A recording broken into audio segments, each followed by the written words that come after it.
નમસ્કાર. આજે તારીખ 8/1/2025 વિજાપુર તાલુકાના ખણુસા ગામે આપણે આવેલા છીએ. બરોબર. મારી સાથે એક અનુભવી ખેડૂત છે. શું નામ તમારું? પટેલ સુરેશભાઈ રેવાભાઈ. સુરેશભાઈ, તમે આ બટેટાના પાકની અંદર કઈ ખાતર વાપર્યું છે? મેં એક સવા વીઘો જમીન છે ને, બરાબર. મેં 2 ભાગ કર્યા છે. બરાબર. એક તમારે મેગા કીટ વાપરી છે, હા હા.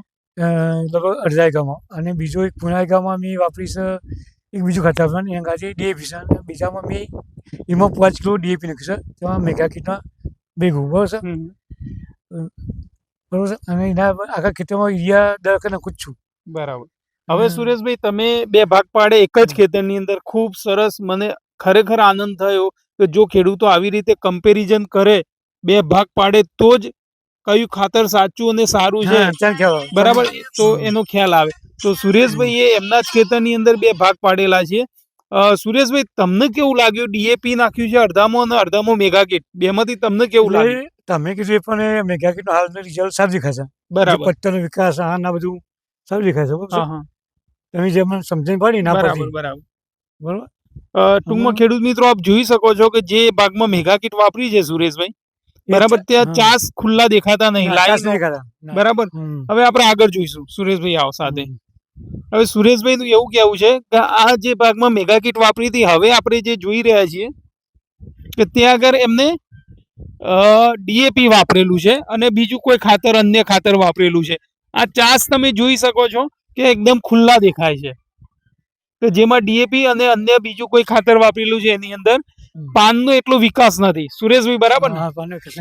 આપણે જાણીએ છીએ પ્રમાણે કે જેટલું પાન સ્વસ્થ હશે, મોટું હશે, એટલું સૂર્યપ્રકાશની હાજરીમાં ખોરાક છોડ વધારે બનાવશે અને વધારે ઉપજ આપશે.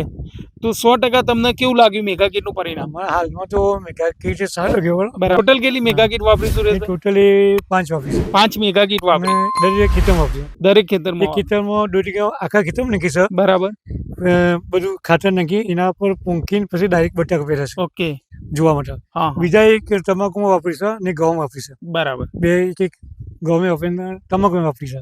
કેટલા દિવસના બટેટા થયા સુરેશભાઈ? મેં 22/11 વાવી હતી. બરાબર. 22/11/2024 વાવી હતી. બરાબર. એટલે મોટા મોટા લગભગ 45-46 દિવસ જેવું થયું. બરાબર ને? કેવું લાગ્યું તમને? હાલમાં તો સારું દેખાય છે. બરાબર. તમારે બરાબર. ખેડૂત મિત્રો, અત્યારે હાલનો જે સમય છે બટેટાની અંદર, કે ખાસ કે મેગા પાવર અને ABC ના છંટકાવ માટેનો છે. મેગા પાવર મિક્સ માઇક્રોન્યુટ્રિયન્ટ્સ છે કે જેની અંદર zinc, ferrous, manganese, copper, boron, sulphur, molybdenum વત્તા ABC કે જેમાં એમિનો ચિલેટેડ કેલ્શિયમ અને બોરોન છે. તો એ તમે છંટકાવ કરશો તો પાછળનું બટેટું એકદમ શાઇનિંગ વાળું, સાઈઝ એની મોટી થશે અને રોગ પ્રતિકારક શક્તિ છોડની અંદર ખૂબ સારી આવશે. પાછળથી પાછોતરો, સુકારો લાગવાનો બિલકુલ ના બરાબર થશે. તો આ પણ ધ્યાનમાં રાખીને તમે અમે મેગા પાવર નો ABC નો છંટકાવ. બીજું ખાસ કે અત્યારે બજારમાં ઘણી બધી કીટો આવે છે, ભરતા નામથી છેતરાશો નહીં. વેલકમ એગ્રોટેકની મેગા કીટ જ માગો. મેગા કીટ એક બ્રાન્ડ છે, મેગા કીટ. ઓકે, ધન્યવાદ, થેન્ક યુ.